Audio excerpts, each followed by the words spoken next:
Halo, apa kabar? Kembali saya ajak Anda berbincang dengan Bung Rocky Gerung. Bung Rocky, satu persatu akhirnya orang yang selama ini tidak bicara tentang Pak Jokowi mulai banyak yang membuka fakta-fakta di balik itu semua, dan itu ada mantan ketua KPK Agus Raharjo, kemudian juga F.X. Rudi yang saya kira ini memang sangat dekat dengan Pak Jokowi karena dia kan pernah jadi wakilnya Pak Jokowi dan menggantikan Pak Jokowi juga sebagai wali kota di Solo.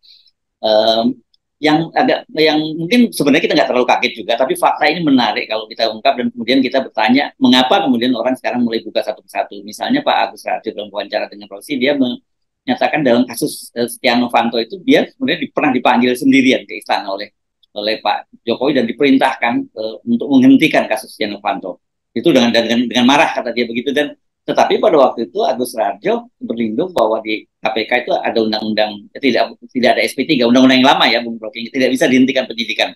Jadi kata dia karena dia sudah perintahkan surat sprindik yang nggak bisa dihentikan dan lanjut, dan kita tahu akhirnya seperti apa yang terjadi pada Setia Novanto.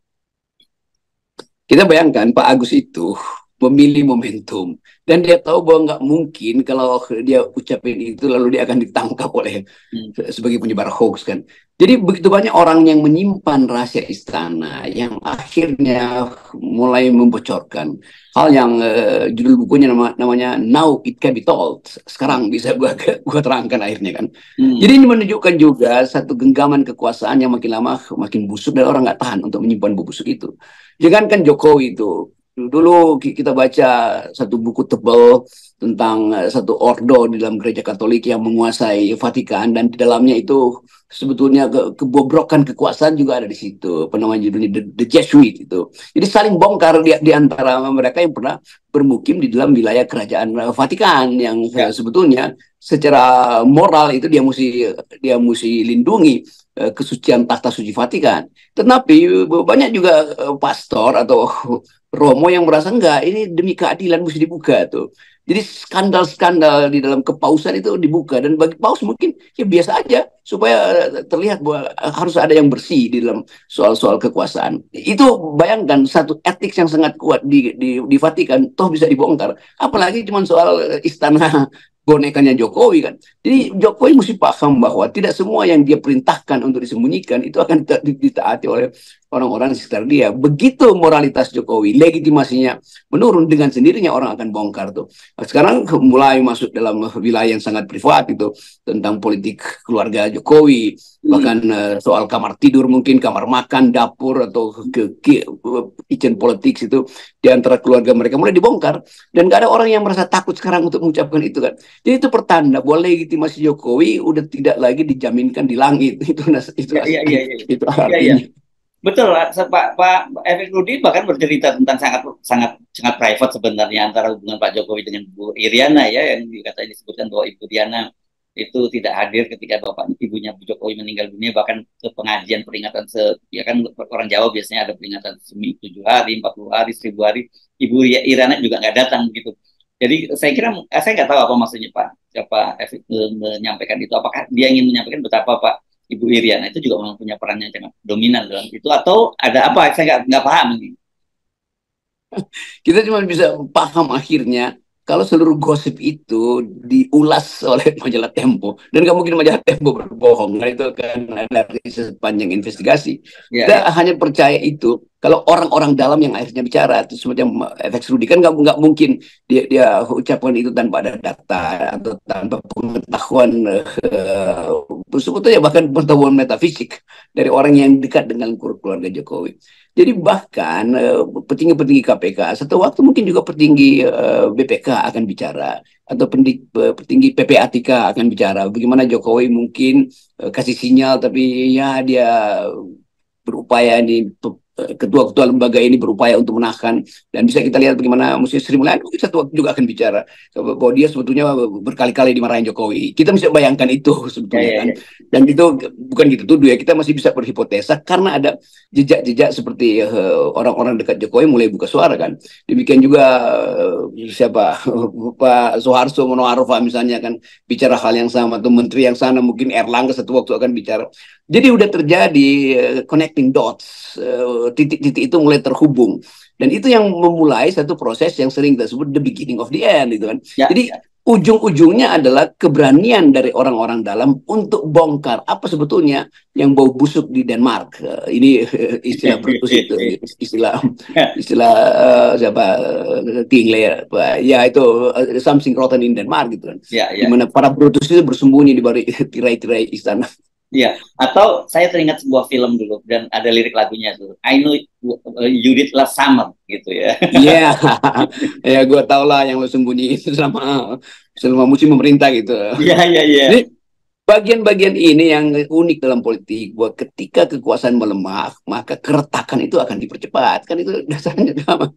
Dan itu sunatullah ya, hukum alam yang selalu kita bicarakan ya Bung Rocky ya, saya kira ya. Ya, kita pakai istilah sunatullah. Karena Ya, kadang-kala orang kalau kita anggap ini hukum sosiologi, orang bilang enggak, itu diatur di langit. Oh ya, justru langit udah cabut ya. mandatnya, maka berlakulah sunatullah. Oh, siapa yang menyimpan kebusukan, dia akan dibongkar dari dalam pertama-tama, bukan dari luar.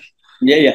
Ini artinya sebenarnya apa yang disampaikan oleh Pak Agus Raharjo itu kan menjelaskan kepada kita dengan apa yang terjadi hari ini. Kan kemudian begitu jadinya ya, Bung Rocky, karena kemudian di masa era Pak Jokowi lah kemudian ada revisi Undang-Undang KPK, kemudian kasus-kasus bermunculan di KPK yang memang kalau selama ini orang mungkin sebenarnya kan sudah dapat bocoran yang cukup banyak juga kita dari internal KPK, tapi konfirmasi dari Pak Agus Raharjo ini kan luar biasa karena dia bertemu langsung berdua dengan Pak Jokowi. Jadi betul-betul ini hard evidence lah gitu ya. Ya, hard evidence ini juga sebetulnya disimpan oleh Ibu Mega. Oh Tapi iya, sekarang iya. orang lagi menghajar Ibu Mega bahwa seolah-olah Mega nggak begitu dulu tuh. Tapi udah kita tetap mesti lihat bahwa jalannya sejarah begitu. Ibu Mega pasti menyimpan banyak rahasia, hard evidence tentang politik istana. Tapi Ibu Mega mungkin dia cicil aja tuh. Soal-soal dia kemarin baru marah, lalu orang anggap Megawati juga begitu. Iya, tapi kalau kita tidak kasih energi baru, Megawati juga pasti menunggu ada energi baru dari rakyat supaya dia bisa bongkar juga semua pengetahuan dia tentang Jokowi. Kan cuman Megawati yang tahu semua hal yang disembunyikan oleh Jokowi. Dan saya percaya Megawati satu waktu akan datang ke publik dan mengatakan, kami minta maaf, saya Ketua PDIP minta maaf karena saya menyembunyikan sebetulnya banyak kejahatan di istana. Dan itu secara hipotetis kita mesti duga Megawati harus ucapkan itu. Ya, dan saya kira publik nggak boleh menghakimi ya dalam hal semacam ini karena kalau dalam kasus kriminal atau tindak pidana korupsi dan sebagainya itu kan disebut justice collaborator. Begitu ya, tanpa ada peran dari justice collaborator ini nggak akan terbongkar. Jadi mereka ini juga punya jasa lah. Jangan dihakimi orang-orang semacam ini gitu ya.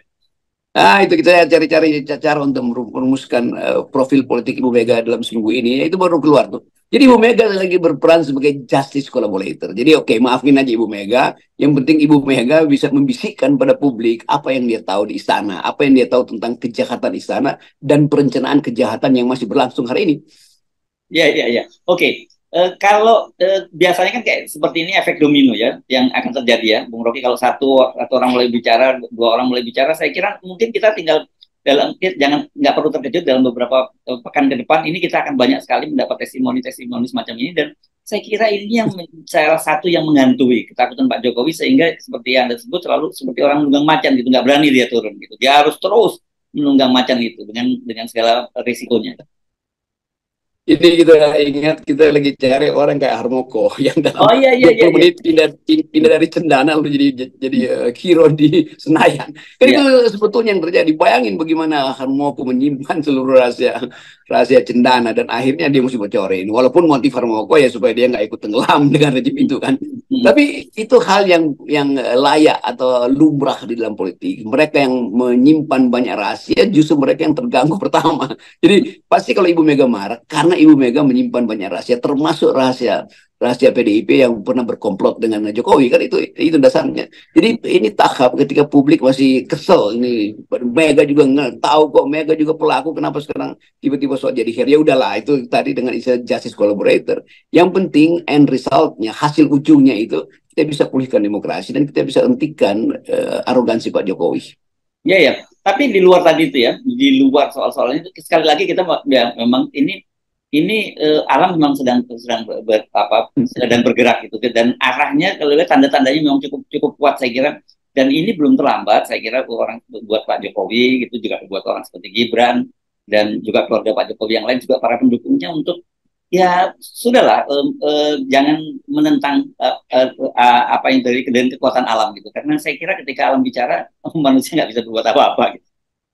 Ya karena itu mestinya juga para penegak hukum mulai menilai bahwa ini rejim ini udah keropos. Jangan Ya, paksakan lagi hukum positif untuk menghukum orang-orang yang kritis. Sama ya. seperti Haris Asrar, Hmm, Fathia itu diancam 4,5 tahun, itu nggak masuk akal itu. Dan hmm. justru akan jadi pantul balik atau bola salju untuk memulai gerakan masyarakat Ya, sipil ya. itu. Hmm. Kan rasa keadilan orang lihat ya ngapain sih itu. Fathia dan Haris itu justru ingin supaya Republik ini bagus, maka mereka bikin riset metodologi. Risetnya sempurna, tentu tidak sempurna, kan itu perlu waktu untuk gali data. Tiba-tiba hakim putuskan itu, atau bukan hakim, jaksa menuntut dia 4,5 tahun. Kan itu gimana idenya tuh? Sementara Jokowi yang udah terang-terangan dibongkar oleh mantan ketua KPK misalnya, oleh teman baiknya tuh efek sulit segala macam itu, Ibu Mega bahkan akan bongkar. Dan itu tukar tambahnya di mana tuh? Jadi waktu saya ucapkan bajingan tolol itu akhirnya jadi pembenaran untuk mereka yang merasa ditipu oleh Jokowi. Padahal saya ucapkan itu bukan pada Jokowi ansih sebagai person, tapi kebijakan dia.